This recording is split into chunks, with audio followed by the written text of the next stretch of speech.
पवित्र शास्त्राचे वाचन करण्यापूर्वीची प्रार्थना. हे देवा, तुझा शब्द वाचत असताना आम्हाला तुझी ओळख होऊ दे. तुझे प्रेम व तुझे स्मरण रोजच्या जीवनात होण्यासाठी तू आम्हाला मदत कर. तुझा पवित्र शब्द आमच्या जीवनासाठी कशा प्रकारे आम्ही लागू करावा याची समज दे.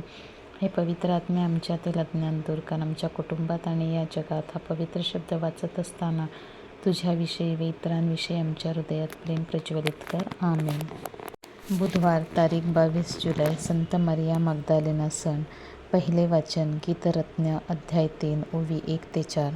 वधू म्हणते, रात्री शय्येवर पडले असता माझ्या प्राणप्रियाच्या दर्शनाची उत्कंठा मला लागली.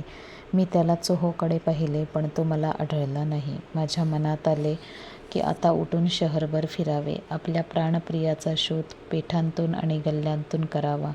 मी त्याचा शोध केला, पण तो मला आढळला नाही. नगरात फिरणारे गस्तवाले मला भेटले. मी त्यांस विचारले, माझा प्राणप्रिय तुम्हास कोठे आढळला काय? त्यांस सोडून मी अंमळ पुढे जाते, तो माझा प्राणप्रिय मला भेटला. हा प्रभूचा शब्द. देवाला धन्यवाद. प्रतिसाद स्तोत्र. हे प्रभू, माझ्या देवा, माझा जीव तुझ्यासाठी तहानेला आहे. शुभवर्तमान. योहान अध्याय 20 ओवी 1-2, 11-18. आठवड्याच्या पहिल्या दिवशी पहाटेस अंधारातच मरिया मग्दलेना कबरेजवळ आली आणि कबरेच्या तोंडावरून धूळ काढलेली आहे असे तिने पाहिले. तेव्हा सिमोन पेत्र आणि ज्याच्यावर येशूचे प्रेम होते तो दुसरा शिष्य यांच्याकडे धावत येऊन ती त्यांना म्हणाली, त्यांनी प्रभूला कबरेतून नेले आणि त्याला कोठे ठेवले हे आम्हाला ठाऊक नाही.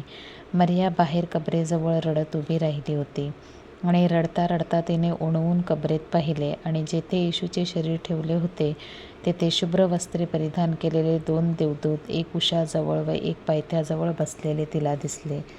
ते तिला म्हणाले, बाई, का रडतेस? ती त्यांना म्हणाली, त्यांनी माझ्या प्रभूला नेले आणि त्याला कोठे ठेवले हे मला ठाऊक नाही म्हणून. असे बोलून ती पाठमोरी फिरली. तो तिला येशू उभा असलेला दिसला, परंतु तो येशू आहे हे तिने ओळखले नाही. येशूने तिला म्हटले, बाई, का रडतेस? कोणाचा शोध करतेस? तो माळी आहे असे समजून ती त्याला म्हणाली, दादा, तू त्याला येथून नेले असले तर त्याला कोठे ठेवलेस हे मला सांग, म्हणजे मी त्याला घेऊन जाईन. येशूने तिला म्हटले, मरिये. ती वळून त्याला इब्री भाषेत म्हणाली, रब्बुनी, म्हणजे गुरुजी. येशूने तिला म्हटले, मला बिलगून बसू नकोस, कारण मी अद्याप पित्याजवळ वर गेलो नाही. तर माझ्या बांधवांकडे जाऊन सांग की जो माझा पिता आणि तुमचा पिता आणि माझा देव व तुमचा देव, त्याच्याकडे मी वर जातो. मरिया मग्दलेना गेली आणि आपण प्रभूला पाहिल्याचे व त्याने आपल्याला ह्या गोष्टी सांगितल्याचे तिने शिष्यांस कळविले. प्रभूचे शुभवर्तमान. हे ख्रिस्ता, तुझी स्तुती असो. चिंतन.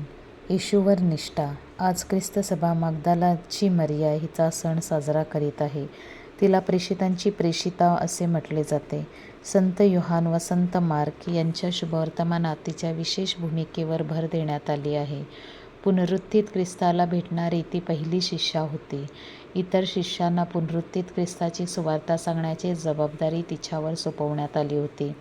ख्रिस्तप्रीतीने प्रेरित होऊन तिने हे शुभवर्तमान सर्वांना सांगितले.